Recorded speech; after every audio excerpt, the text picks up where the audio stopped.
Well, good morning, Pooley Mag TV fans out there.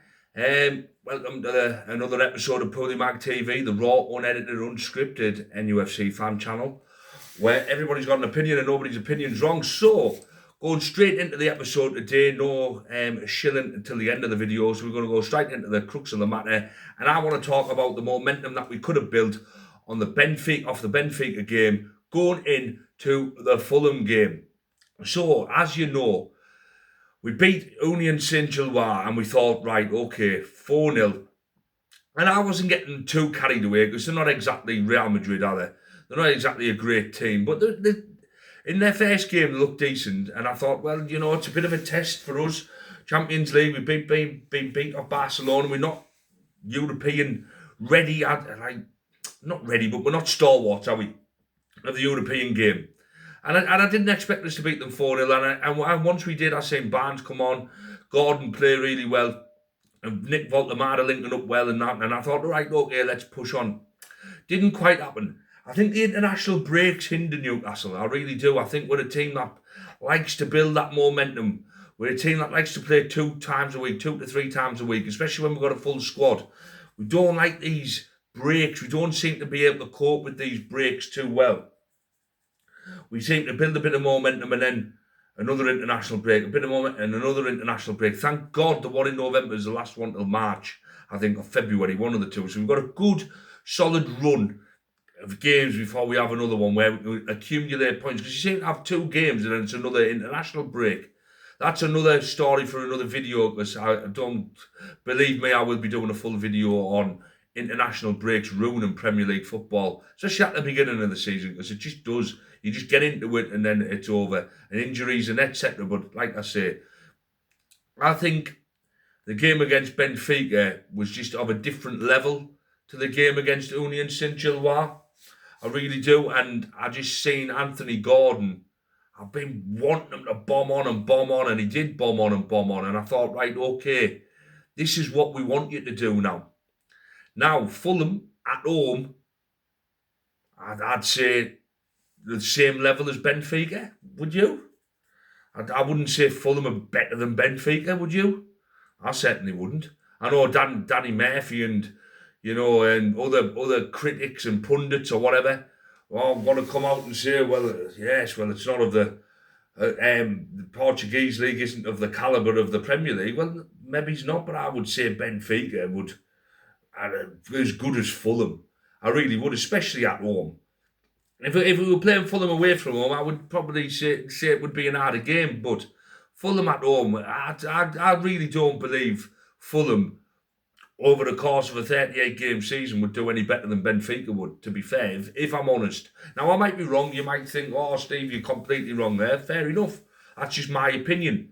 I don't think they're a better team than Benfica. I don't think Fulham would beat Benfica. I certainly don't think Fulham would beat Benfica 3-0. Pardon me, in the fashion that we did. So going into the game, this is what we need to do again. We just need to be on the front foot.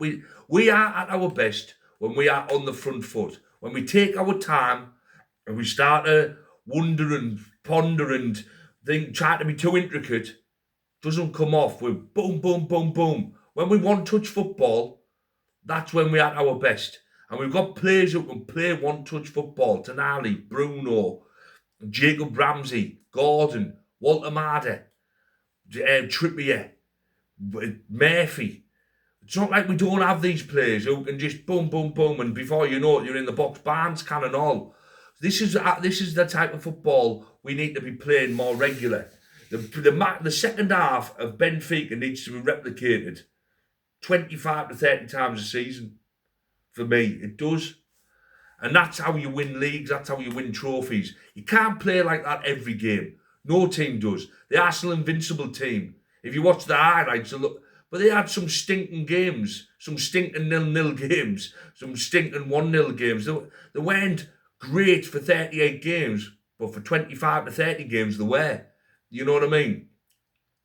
Nobody expects you to, even the likes of Barcelona, under Pep, weren't great every game, but they're replicating the 30 games a season.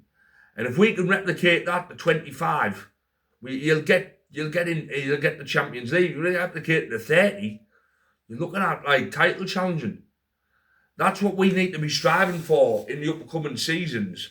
To be playing how we did in that second half with that confidence and that swagger. And I know Benfica aren't Real Madrid or they're not Man City away, but we should be trying to play like that against Real Madrid. We should be trying to play like that against Man City. This is what I'm trying to get at. We certainly should be trying to play like that against Fulham at home.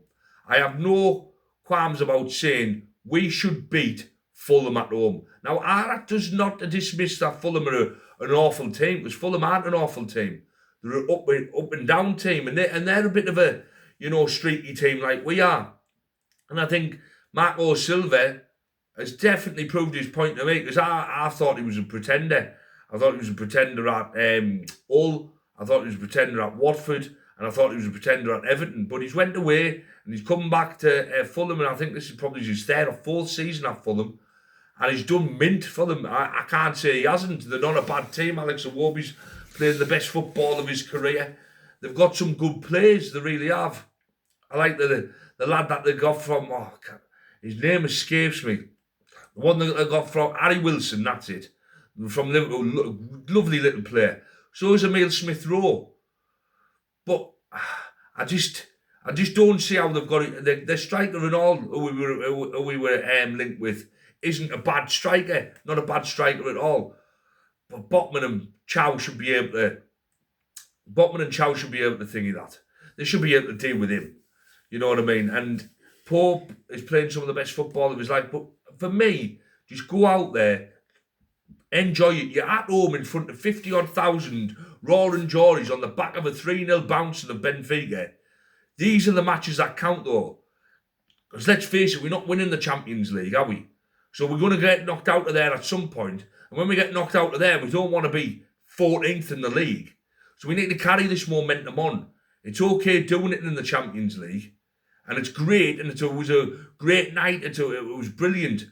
But if Gordon doesn't bomb at their defender and Barnes doesn't come on and score a goal and Nick Maltamada doesn't do these intricate passes and we just ponderous and plodding and look like we're wading through treacle, then it was sort of never pointless, but it was sort of just like, what's the point? What's the point in playing like that on a Tuesday if you can't replicate it on a Saturday? Now, I understand playing at home against Benfica on a Tuesday, and if we had, say, Liverpool away on the Saturday, that's completely different. Then this would be a different video. But this is time to build momentum now. The Brighton game was disappointing. We had really good chances in the Brighton game. A great goal from Voltemada. Goals like that should not be on the losing side. They shouldn't. A goal of that high quality should not be on a losing side. I'm sorry, it shouldn't. So I just think we need to be at them from the get-go. No slow starts. None of this just dilly-dallying and passing for the sake of passing. Direct. One touch. Free-flowing. I would start Jacob Ramsey again, if I'm honest. I really would, because I thought he was class. And I think he just adds a total different dimension to what Joe Linton offers. I think Joe Linton, away from home, or at home against a big club, yes. A club where we're going to have to get stuck into them. A club that we might have to put a good tackle in. A club that are going to have more of the ball than us, definitely Joe Linton. But on a front foot game, on a game where we attacking, a game where we should be the dominant team, you've got to have Jacob Ramsey in there for me.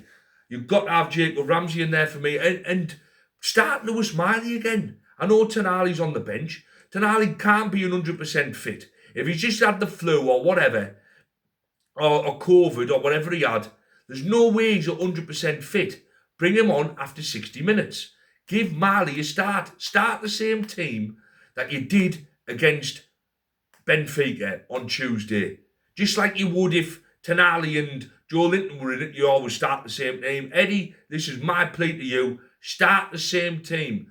You've got a good bench now. You can bring them on after 60 minutes and rest them. But start the same team, please. Because that team against Benfica was great. Now, I'm not saying start Lewis Miley over Tonali for the rest of the season. But Tonali didn't play on Tuesday. He can't have trained at 100% if he's had COVID. So let's not risk him. Bring him on for half an hour. Start Miley the game after and bring bring them on after half an hour then. You know, you can't just drop players because that other player is better than them on paper. Marley did a job on Tuesday, and Marley deserves to start again on Saturday for me. Now, do I think he will? No, I don't. I think he'll bring Tonali and Joe Linton back in. If I'm totally honest, I think he will. But looking at that, I thought there was just a complete different dimension to the Newcastle team. I really did. And I just think we need to be on the front foot from the get-go. None of this farting about. Just get at Fulham and do the job. And then that's 2 wins in a row. And I don't think we've had 2 wins in a row this season, have we? You know, I don't think we have, unless we... Have we? I don't think we have. I could be wrong. Anyway, what's your predictions? I predict a 3-1 win for Newcastle. Voltemade, Gordon and Barnes. That's what I predict. And I think Emile Smith-Rowe will nick one for Fulham. I think we'll be 3-0 up and he'll just nick one. What's your predictions? Anyway, if you like what you see, like what you hear, hit like, hit subscribe, comment down below, share the channel, and as I always say, keep it black. Well, it is black and white, but it's not Newcastle top, but it's got black on it. Keep it black and white, and keep it Poolie Mag TV. Over and out, folks.